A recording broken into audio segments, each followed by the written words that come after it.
జై శ్రీమన్నారాయణ. రేపు జూలై 17వ తారీఖున తొలి ఏకాదశి. దీనినే సేన ఏకాదశి అంటారు. మానవుడు కనుక పగటి ప్రమాణంలో శ్రమించి రాత్రి విశ్రమిస్తాడు. ఈ జగత్తును కాపాడే శ్రీమన్నారాయణుడు కూడా ఆషాఢ శుద్ధ ఏకాదశి నుంచి కార్తీక శుద్ధ ఏకాదశి వరకు చాతుర్మాస్య దీక్ష అంటారు. ఈ 4 మాసాలు ఆయన నిద్రించే సమయం. అదేంటండి, భగవంతుడు నిద్రించడం ఏంటండి అంటే యోగ నిద్ర. నిద్రలో 3 రకాలు ఉంటాయి. ఒకటి రోగం పట్టిన వాడికి అసలు నిద్ర పట్టదు, అది రోగ నిద్ర. బాగా తిన్నవాడికి బాగా పడుతుంది నిద్ర, అది బండ నిద్ర.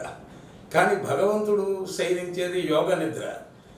ఆయన యోగంలోకి వెళ్ళి ఈ యోగంలో ఒక సంస్థ 84 లక్షల జీవరాశులని 33 కోట్ల మంది దేవతలు ఎలా పరిపాలన చేస్తున్నారు ఇవన్నీ కూడా ఆయన చూస్తాడు, యోగంలో ఉంటాడు. అందుకే మధుకైటములనే రాక్షసులు ఆయన చెవిలో పెరిగిన భూమిని ద్వారా పుట్టి బ్రహ్మని ఇబ్బంది పెడుతుంటే బ్రహ్మ తండ్రి గారిని నిద్ర మేలుకొలిపితే ఇబ్బంది కదా, అందుకని పడుకున్న వాళ్ళని అట్లా అస్తమానం వెంటనే లేపేయకూడదు, అదొక పాపమేట. అందుచేత నిద్రాదేవతను స్మరిస్తాడే. అప్పుడు నారాయణుడు శరీరం నుంచి అమ్మవారు వచ్చి ఆ మధుకైటములను సంహరిస్తుంది. ఆవిడే చండీ పరాదేవత. అందుకే మీకు అమ్మవారి పూజలు ఎక్కువ వస్తాయి ఈయన పడుకున్నప్పుడు. ఆషాఢ శుద్ధ ఏకాదశి నుంచి కార్తీక శుద్ధ ఏకాదశి మధ్యలో చూడండి శ్రావణ మాసం, వరలక్ష్మి వ్రతాలు, గణపతి నవరాత్రులు. అందరికీ తెలిసి గణపతి అంటే పురుషుడు, గౌరీదేవి, గౌరీ తనయుడు.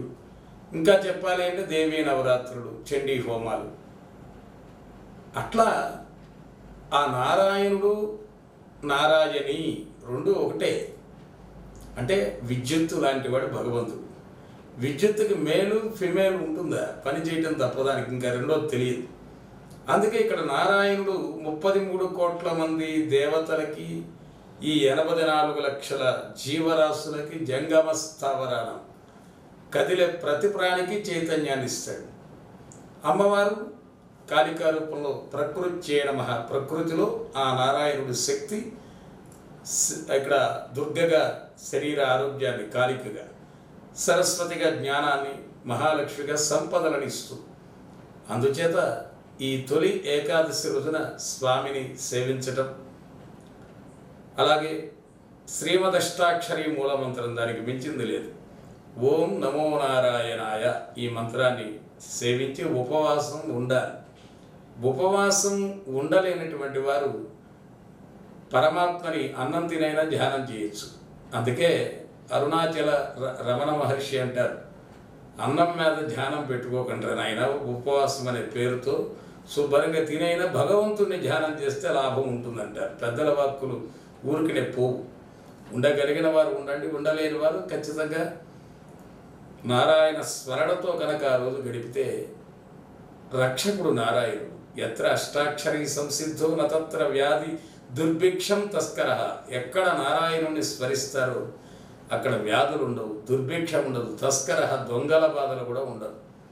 మనకి ఇంటికి వచ్చిన పురోహితులు వారు చెబుతూ ఉంటారు మీకు ఏ పూజ చేసినా, కానీ మనకు అర్థం కాదు, అక్షతులు విసిరేస్తూ ఉంటాం. కాస్త వినండి. యస్యవో నామ రూపాభ్యాం యాదేవి సర్వమంగళం త్రయో సంస్మరణాత్ పుంసాం. ఈ ముగ్గురిని, శివుణ్ణో నారాయణున్నో అమ్మవారిను మనసులో పెట్టుకుండాయా. లాభస్తేషాం లాభాలు కలుగుతాయి, జయస్తేషాం జయాలు కలుగుతాయి, పరాభవాలు లేకుండా ఉంటుంది అని చెబుతూ మనం ప్రయాణంలో కూడా చక్కగా ఆపదామపహర్తారం అనే మంత్రాన్ని చదువుకుంటే ఏ విధమైన ఆపదలు ఉండవు. అట్లా శ్రీమదష్టాక్షరి మూలమంత్రంతో చక్కగా ఆ రోజంతా స్వామిని ధ్యానం చేయండి. సాయంత్రానికి మళ్ళీ ఏకాదశి వెళ్ళిపోతుంది, ద్వాదశి గడియలు వస్తాయి. మనపోటి బద్ధకస్తులకి ఏకాదశి మొత్తం ఉండలేకపోయినా ఉదయం నుంచి సాయంత్రం వరకు ఉండి సాయంత్రం భోజనం చేసిన ద్వాదశి పారణ వైభవం కూడా దక్కుతుంది. అలా ఈ శయన ఏకాదశి రోజున ఎవరైతే శ్రీమన్నారాయణ మూర్తిని ధ్యానిస్తారో పూజిస్తారో, ఏమీ దొరక్కపోతే చివరికి ఇంత అటుకులు తీసుకువెళ్ళాడు. ఎవరైనా చినిగిన గుడ్డలతో వెళ్ళాడు స్నేహితుడు, వేరే బాధలక్కర్ల వాడికి దరిద్రం, బండెడు సంతానాన్ని ఇచ్చారు. ఆ సంతానాన్ని పెంచలేక కుచేలుడు అంటే చిరిగిన వస్త్రములు కలిగిన వాడు, ఆయన పేరు అసలు పేరు సుధాముడు. అందుకని ఆ కుచేలుడు ఈ అటుకులు ఇవ్వగా వెంటనే స్వామి అనుగ్రహించాడు, అలా కౌగిలించుకున్నాడు. అంతే, వాడు మహదైశ్వర్యవంతుడయ్యాడు. రుక్మాంగదుడు, ఇక్కడ అంబరీషుడు, చాలామంది ఉన్నారు మహానుభావులు. ఇలా నారాయణమూర్తిని ఏకాదశి వ్రతం చేసి, పుణ్యం ఏకాదశి వ్రతం అంటారు. ఏకాదశి వ్రతం పుణ్యం. సద్గురు పాదసేవనం, సద్గురువుల్ని మనం సేవించుకోవాలి ఆ సమయంలో.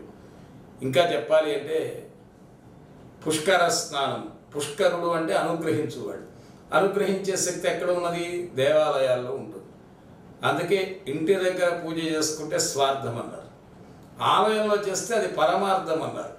ఆలయంలో నువ్వు చేసిన కైంకర్యం విశ్వమంతా వెళ్ళి అమెరికాలో ఉన్న నీ బంధువులు, ఆస్ట్రేలియాలో ఉన్న అందరికీ దక్కుతుంది. ఇంట్లో కనుక చేసుకుంటే ఆ ఇంటికి మాత్రమే ఉంటుంది, అది కూడా అద్దిల్లు అనుకోండి, ఇంటి ఓనర్కి వెళ్తుంది సగం. అందుకని ఆలయంలో చేసేటువంటి పూజ పరమార్థం.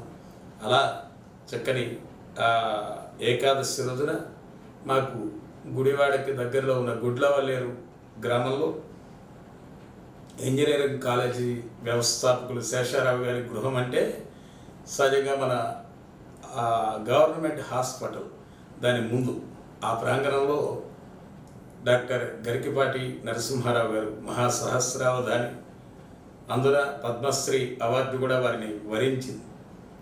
అటువంటి మహానుభావులు సద్గురువులు 17వ తారీఖు తొలి ఏకాదశి రోజు సాయంత్రం 6 గంటలకల్లా వేంచేస్తారు. 6:30కు వారి ప్రవచనం ఉంటుంది. అందరూ ఆహ్వానితులే. ఇక్కడ ప్రవచనాన్ని శ్రద్ధగా వినలేనటువంటి వారికి శ్రీ గరికపాటి ఛానల్ ఎలాగో ఉంది, మళ్ళీ అందులోనే ఇది ప్రసారం అవుతుంది. కానీ దగ్గర ఉండి సేవించినదే. అందుకని అన్ని రకాల భోగాలు అనుభవించాలి. ఆ టీవీలో చూస్తే అయిపోతుంది. ఆ టీవీలో కనపడిన వస్తువులన్నీ మనకు ఆహారం కడుపు నింపవు కదా. అట్లాగే స్వయంగా దగ్గరలో ఈ ప్రాంతాల్లో ఉన్న భక్తులంతా కూడా అందరూ కూడా ఆహ్వానితులే. మన క్యాటరింగ్ నాగరాజు అని చక్కని భక్తుడు, అతను ఏర్పాటు చేశారు.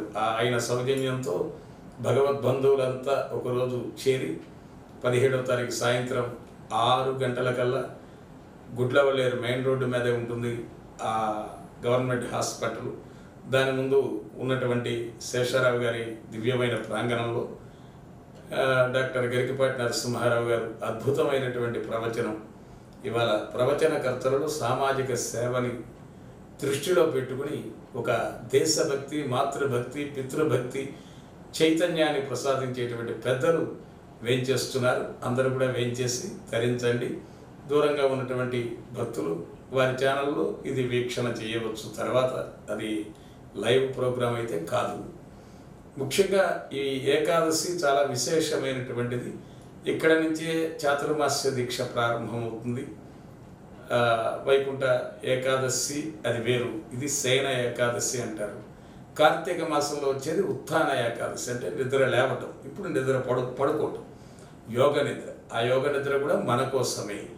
కాబట్టి చక్కగా సేవించి తరించండి. జై శ్రీమన్నారాయణ.